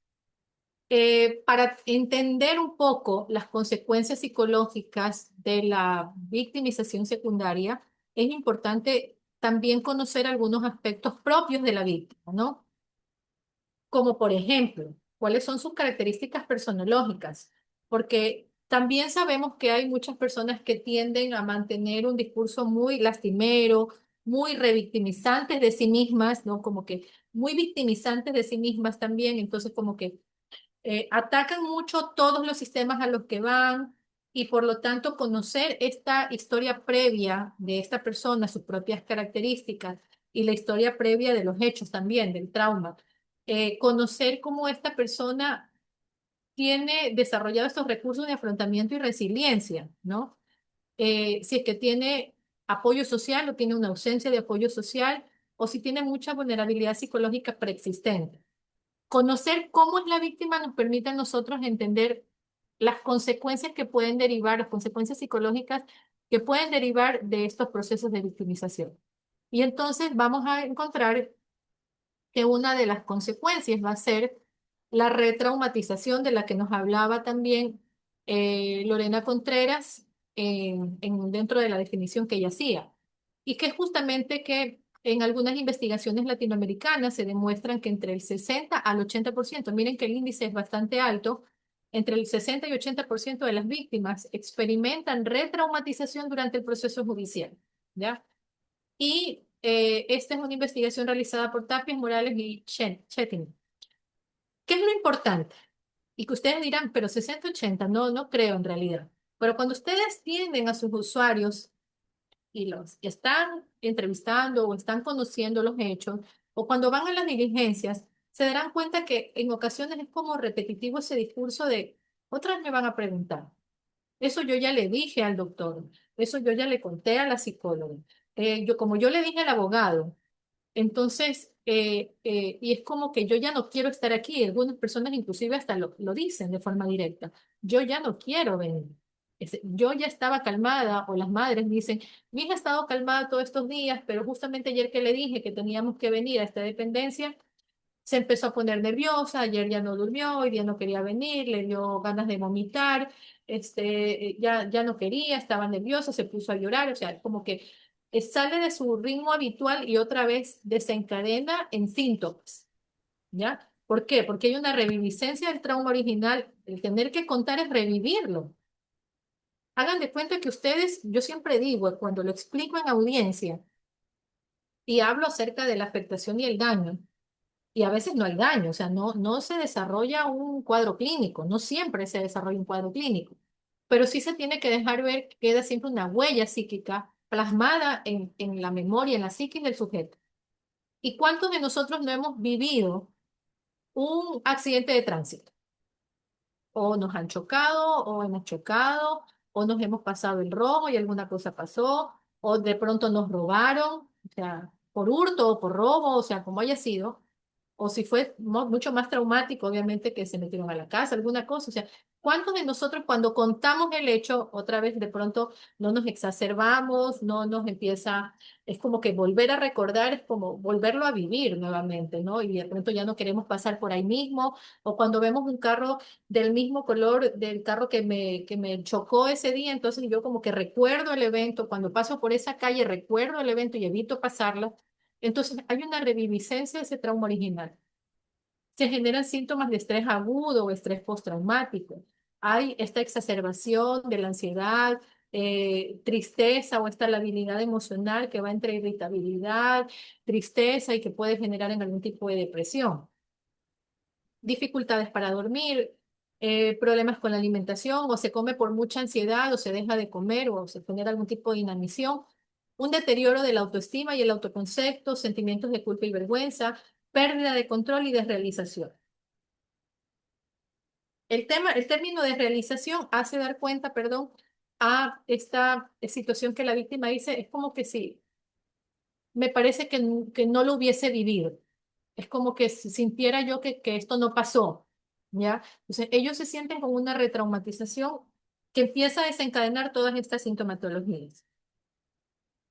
En algunas investigaciones sobre el impacto del procedimiento judicial encontramos que se demostró que las víctimas menores de edad sometidas a más de 3 entrevistas presentaron un incremento del 45% en síntomas de estrés postraumático comparados con aquellas que accedieron a protocolos de entrevista única, ¿no? Esto lo propone Lorena Contreras. También en un estudio comparativo que se hizo entre España y América Latina, se examinaron las razones para denunciar o no denunciar en víctimas de abuso sexual infantil y su experiencia con el sistema de justicia. Aquí los hallazgos mostraron que el 68% de las víctimas latinoamericanas reportan experiencias más traumáticas con el sistema de justicia que el que se da en España. Eso es como que España, en temas de victimización secundaria, al parecer está un poco más adelantada, tiene mejores prácticas. Y un estudio sobre victimización institucional aplicado en Colombia, México y Perú, que les decía, son realidades muy parecidas a las nuestras, demostró que el 79% de las víctimas de violencias de género experimentan victimización secundaria por parte del sistema formal de control social. Así también, en un estudio realizado a 1.800 víctimas en Argentina, Chile y Uruguay, reveló que los costos psicológicos de la victimización secundaria superan en promedio 2.3 veces a los del trauma inicial. Estas son algunas de las referencias bibliográficas por si les interesa de pronto conocer un poquito más sobre estos procesos de victimización. Y pues muchas gracias nuevamente a la Defensoría Pública del Ecuador. Un abrazo, deseo que le extienda un abrazo muy fuerte al doctor Ricardo Morales y pues a la doctora Rocío que también nos está acompañando esta tarde. Muchísimas gracias. Si tienen Doctorita, no alguna sé pregunta, alguna si me inquietud. escucha. Doctorita, quería hacerle una pregunta así antes. No sé si me escucha, doctorita. Por supuesto, sí la escucho. Doctora, buenas tardes. Quería preguntarle algo por una inquietud que tengo en cuanto a lo que usted habló de la resiliación, ya que los seres humanos cada uno absorben de diferente manera la problemática. Yo tuve un caso en donde se le ratificó la inocencia por violación, pero me quedó la duda, ¿es por qué? Porque le dan el examen psicológico, le sale a la chica que no tenía estrés postraumático, no tenía estrés agudo, es más, no tenía daño psicológico. Pero al final la doctora, la psicóloga me dice, hay que también verificar en cuanto a su resiliación, y ahí cuando me quedé, o sea, yo como defensora pública a favor de la víctima, ¿qué perito a la resiliación para contrarrestar esta pericia psicológica cuando le sale a las víctimas que no tienen daño psicológico? A ver, cuando se hace una valoración de daño a una víctima cualquiera, ¿no? Eh, Ubiquémonos más en las víctimas que han vivido violencia basada en género, ¿ya? Cuando se hace una valoración de daño, es importante establecer algunos aspectos, ¿no? Características personales, las dinámicas de violencia, los factores moduladores que agravan o disminuyen el impacto que esa víctima pudo haber tenido y que van a estar modulados por diferentes factores, ¿no? Varios de esos factores tienen que ver con su historia propia. Si es una víctima polivictimizada, de las que yo les decía, que ya ha vivido varias violencias, es probable que esa víctima que ya ha sido violentada en muchas ocasiones, frente a este nuevo evento de violencia, obviamente su nivel de afrontamiento, sus mecanismos de afrontamiento y de resiliencia sean superiores a una víctima que lo vive por primera vez. Porque en términos muy populares es como, por decirlo, aunque suene un poco feo, otra raya más al tigre. Entonces es como que de tantas cosas que le han pasado, le pasa algo más que ya sus niveles de afrontamiento son de otra naturaleza. Ya el impacto es menor a que tiene que ver también con la forma de victimizarse. No es lo mismo ser victimizada de una manera coercitiva que ser victimizada de forma disimulada o naturalizada. Por ejemplo, estos niños que viven estos procesos de victimización en los cuales hay todo un proceso de naturalización de la violencia donde hay síndrome de acomodación al abuso, donde se dieron estos procesos sistemáticos y progresivos para victimizarlos a través de tocamientos disimulados, de bañarlos, de sentarlos, de limpiarlos, y donde ahí poco a poco la víctima no necesita actuar de forma agresiva, sino lo hace de una manera muy disimulada, a través del juego inclusive, para que la víctima no lo sienta como una forma de agresión. Entonces, el impacto de la violencia se va a ver visto dependiendo de la naturaleza en que se da. A mayor vejación, a mayor tiempo, a mayor forma de coerción, mayor impacto. A menor forma de coerción, de vejación y de victimización, pues obviamente el impacto será menor. Y lo que tiene que ver con el tema de la resiliencia y el afrontamiento es algo que los psicólogos deben ubicarlo. Las víctimas, no todas las víctimas, no pensemos en una víctima que unitaria, no, una víctima que reacciona de la misma manera o las personas reaccionan de la misma manera frente a los mismos factores de victimización. Cada persona es única y cada persona va a reaccionar dependiendo de sus propias particularidades. Habrán víctimas que sí, efectivamente, desarrollen signos, síntomas que lleguen a generar un cuadro clínico o psicopatológico. Habrán otras personas que no necesariamente lleguen a desarrollar estos cuadros clínicos o psicopatológicos, sino que por su factor de resiliencia y de afrontamiento, que eso es algo que debe explicar el psicólogo en sus informes, o si no lo explica en el informe, debe explicarlo en el tribunal. Por su factor de resiliencia, esta víctima no ha desarrollado un cuadro clínico, lo cual no quiere decir que porque no desarrolla un cuadro clínico, no tienes trastorno de estrés agudo ni trastorno de estrés postraumático, no hay evento violento. El hecho de que no desarrolle un cuadro clínico es hasta mejor para la víctima, porque estamos hablando de que es una persona que va a salir con un proceso de terapia, va a salir adelante mucho más rápido que aquella que sí tiene un cuadro psicopatológico. De hecho, hay algunos estudios desde la psicología positiva que evidencian que la respuesta más común ante una experiencia traumática de corte delictivo es de resiliencia del 35 al 55%. Y hay una recuperación inmediata del 15 al 35%. O sea, es más probable que haya una recuperación espontánea y una resiliencia, y solamente un único y reducido grupo de personas van a desarrollar una patología traumática que será del 5 al 10%. Es decir, de todas las personas en este estudio que realiza la psicología positiva, de todas las personas que se analizaron, solo el 5 y el 10% desarrollan cuadros clínicos. El resto no, el resto tiene una recuperación espontánea y también tiene mejores factores de resiliencia. De allí que no todas las personas que vivencian un evento van a tener estrés postraumático. Es erróneo pensarlo. Qué bueno que estén aquí abogados de la Defensoría Pública, porque es erróneo pensar que todas las víctimas tienen que desarrollar un cuadro clínico y psicopatológico. Gracias, María. Muchas gracias, doctora. Doctora, respecto a lo que usted ha indicado, ¿será que nos podría ayudar con los estudios a los que ha hecho mención para poder leer? Porque específicamente eso se da en el día a día. El pensar que una víctima no tiene afectación, como usted ha dicho, depende de los hechos, depende del impacto para que se genere el daño. Nosotros necesitamos también esa documentación, esos estudios para poder leer e ir con más peso hacia las audiencias de juzgamiento. Tenga la bondad de ayudarnos. Sí, les acabo de pasar ahorita en el chat un anuario que lo realiza Muñoz y recopila alguna información de diferentes autores españoles muy importantes como Echeburúa, como Soria, como Bonanno. Ellos hacen justamente esta investigación y ahí habla justamente de estos factores moduladores del impacto que magnifican el impacto y también sobre estos porcentajes a los cuales yo les hacía referencia. Muchas gracias, doctora. En el chat hay felicitaciones para su ponencia, doctora, y de parte de la Escuela Defensorial también muchísimas gracias, felicitaciones por todo el conocimiento que nos ha impartido. De parte de todos nosotros, muchísimas gracias.